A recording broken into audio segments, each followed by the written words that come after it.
El senador republicano lo acusó de controlar supuestas pandillas vinculadas al terrorismo. El senador estadounidense Marco Rubio solicitó a su Departamento de Estado y al Tesoro que designen al gobierno del venezolano Nicolás Maduro como una organización criminal transnacional y que se encuentren en la lista de perpetradores de terrorismo. El régimen de Maduro no es el gobierno de Venezuela, escribió el legislador republicano en su cuenta de Twitter. Acabo de pedir al Departamento de Estado y al Tesoro que designen al régimen como una organización criminal transnacional y que designa a las dos pandillas colectivas armadas que controla como organizaciones terroristas extranjeras, dijo Rubio. Se refiere a la lista que el gobierno norteamericano configura como organizaciones terroristas extranjeras FTO y que incluyen a naciones como Corea del Norte, Irán, Siria o Sudán. La inclusión de Venezuela en el FTO daría lugar a nuevas sanciones contra el país caribeño. En esta publicación, el senador incluyó un enlace a la copia de la solicitud oficial, que está dirigida a Mike Pompeo y Steven Mnuchin, secretarios del Departamento de Estado y del Tesoro, respectivamente. En el texto, el congresista afirma que el gobierno de Maduro es parte de una red terrorista internacional, en la que menciona organizaciones armadas latinoamericanas como las Fuerzas Armadas Revolucionarias de Colombia FARC o la Ejército Zapatista de Liberación Nacional ZLN. Y el movimiento libanés Hezbollah. Estos son grupos paramilitares, con permiso para matar. Este sábado, la oposición está caminando por el país. Los grupos paramilitares de Chávez, conocidos como colectivos, montan manadas de motocicletas, disparando y aterrorizando a los manifestantes contra el régimen de Nicolás Maduro. Ya están listos para este sábado, cuando miles de venezolanos convocados por la oposición, Juan Guaidó, desfilan por las calles durante una manifestación llamada Operación Libertad. Todo indica que la manifestación de la oposición, que tendrá lugar el sábado en las calles de Caracas y otros 67 puntos en todo el país, serán enormes y pacíficas. Los grupos chavistas, mientras tanto, se mueven armados hasta los dientes. Los colectivos de Chávez, ahora conocidos como Cuadrillas de Paz, así como los comandos policiales de las FAES Fuerzas Armadas Especiales y la Milicia Bolivariana, constituyen el ala armada de Maduro y su peculiar e irregular Guardia Pretoriana porque ya no confía a las Fuerzas Armadas Nacionales. Fan estos grupos irregulares, que utilizan el régimen de Maduro para aterrorizar a la población civil y reprimir las calles y las residencias donde protestan, son capacitados y financiados por el exalcalde de Caracas, Freddy Bernal, en el estado.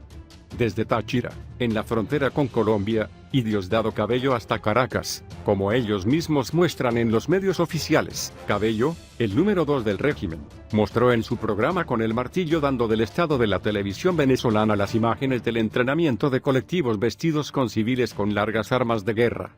Programa de televisión de pelo para felicitarlo y defender lo que él llama Cuadrillas de Paz. El líder Chavan los describe como productores agrícolas. Son buenas personas, producen arroz y maíz, dice por teléfono, en contacto con Cabello, mientras les pide que supriman las manifestaciones de Guaidó. Además, el régimen emitió las tarjetas a los miembros de grupos paramilitares. Estas son licencias oficiales de armas que les dan la licencia para matar. La Guardia Nacional Bolivariana denunció el hecho de que colectivos robaron armas de los cuarteles. Clarín tuvo acceso a una de estas referencias. Reza: esta prueba autoriza el transporte de armas de fuego, si el país así lo requiere. Esta prueba se emite de conformidad con las disposiciones de la Ley Orgánica de Comunes y Movimientos Sociales. Y lleva la firma de Nicolás Maduro. Ante esta situación irregular, la Asamblea Nacional decidió el 2 de abril declarar que existía en Venezuela un Estado que promovía el terrorismo y le pidió a la comunidad internacional que considerara llamar colectivos a los chavistas como grupos terroristas. Will Popular MP Nacional Winston Flores dijo que los oficiales de las Fuerzas Armadas Nacionales FAN ya no estaban realizando actos represivos debido a la ruptura de la cadena de mando e insistieron en que reconozcan Juan Guaidó como comandante en jefe y presidente a cargo de la nación. En los últimos días, el régimen ha enviado grupos paramilitares armados para atacar a las personas que luchan para detener la usurpación. Sabemos que ya no tiene el apoyo de FAN en su totalidad, por lo que envía a estos grupos al mando de las Fuerzas Especiales de la Policía Nacional FAES para intimidar y sembrar el terror, informó. En las redes sociales, varios usuarios suelen compartir secuencias caseras de estos grupos en acción. La marcha de la oposición este sábado fue convocada a las 11 a mediodía en Buenos Aires. Se estima que este será un mega evento en toda Venezuela. Guaidó fue víctima del hostigamiento de colectivos. Más de una vez, fue asaltado con palos, gas lacrimógeno y pellets. Somos la mayoría y tenemos que ejercitarlo en la calle. No es cierto que la protesta no esté funcionando. De lo contrario, la comunidad internacional no nos habría apoyado, dijo después. Marchas gigantescas organizadas sin la partida de Maduro. Guaidó afirma que este es el principio del fin de la usurpación. Operación Libertad es solo una simulación.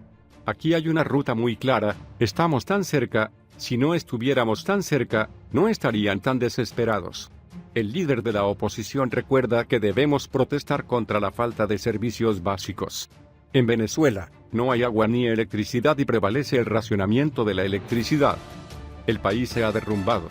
El Banco Mundial reveló el viernes que Venezuela estaba pasando por la peor crisis en la historia moderna de la región y prevé una contracción del 25% del PIB este año, lo que implica una disminución total del producto venezolano del 60% desde 2013, con una tasa de inflación anual de 1.370.000% a fines de 2018. Mientras tanto, desatado por el régimen, Guaidó advierte: si el régimen se atreve a secuestrarme, da un golpe de Estado al final, el ejército debe tomar una decisión. Geopolítica de la paz es el nombre de la estrategia internacional de facto del gobierno de Nicolás Maduro para aferrarse al poder en Venezuela. Rusia, China y Cuba han sido los actores más destacados en la red de alianzas que Hugo Chávez comenzó a tejer desde el inicio de la revolución bolivariana hace 19 años. El Kremlin y Beijing han proporcionado recursos, tecnología y mano de obra para proyectos multimillonarios diseñados, en teoría, para estimular el desarrollo del país.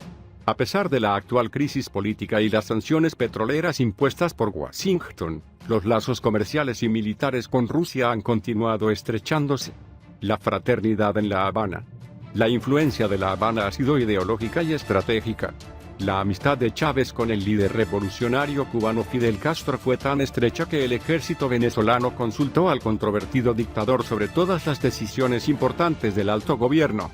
Y en sus últimos días, Chávez se refugió en la isla caribeña, donde siempre guardan celosamente todos los detalles de su muerte. El gobierno cubano atrajo a miles de médicos, dentistas, fisioterapeutas, entrenadores deportivos, estrategas y guardias de seguridad para establecer las misiones, que eran programas de asistencia que con el tiempo se convirtieron en el mecanismo para el control social más efectivo. La opinión cubana también ha desempeñado un papel fundamental en la creación de un registro civil nacional, coordinado por el Consejo Nacional Electoral, en el funcionamiento de los registros y notarios, en la capacitación de milicias y grupos paramilitares y en la organización centros de detención para disidentes y otros presos políticos. La consultora cubana le costó al Estado venezolano unos $7.8 billones al año, según el economista Carmelo Mesa Lago en la BBC. Venezuela también proporciona algo más de la mitad de las necesidades energéticas de Cuba, enviando unos 55.000 barriles de petróleo por día a través de acuerdos firmados entre Chávez y Castro, que fueron ratificados en 2018 por Maduro y el nuevo líder, el cubano Miguel Díaz-Canel. El espejo sirio. Pero esta semana, un cuarto aliado apareció en la complicada escena de Venezuela, Siria, un país devastado por una guerra civil mortal desde 2011. La reunión del jueves entre el ministro bolivariano de Relaciones Exteriores, Jorge Arreaza, y el presidente sirio, Bashar al-Assad, planteó preguntas sobre el reciente acercamiento entre Caracas y Damasco. Los comentarios de Arreaza destacaron la experiencia de Assad en resistencia, un término que Maduro utilizó en las últimas semanas para llamar a las milicias y grupos paramilitares llamados colectivos para defender la revolución contra lo que él ve como ataques terroristas apoyados por los Estados Unidos.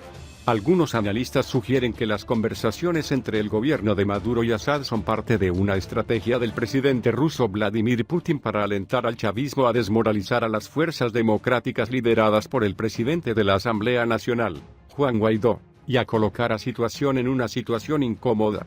Washington. La oposición venezolana el sábado 6 de abril de 2019 protestará 358 puntos contra el presidente Nicolás Maduro y las fallas en los servicios públicos, que han empeorado después de los frecuentes cortes de energía en marzo. Anunció el viernes el presidente del Parlamento, Juan Guaidó. Mañana hay 358 manifestaciones nacionales de la Operación Libertad, dijo el líder de la oposición sobre la fórmula de presión con la que espera llegar finalmente al cese de la usurpación que Maduro considera de la presidencia.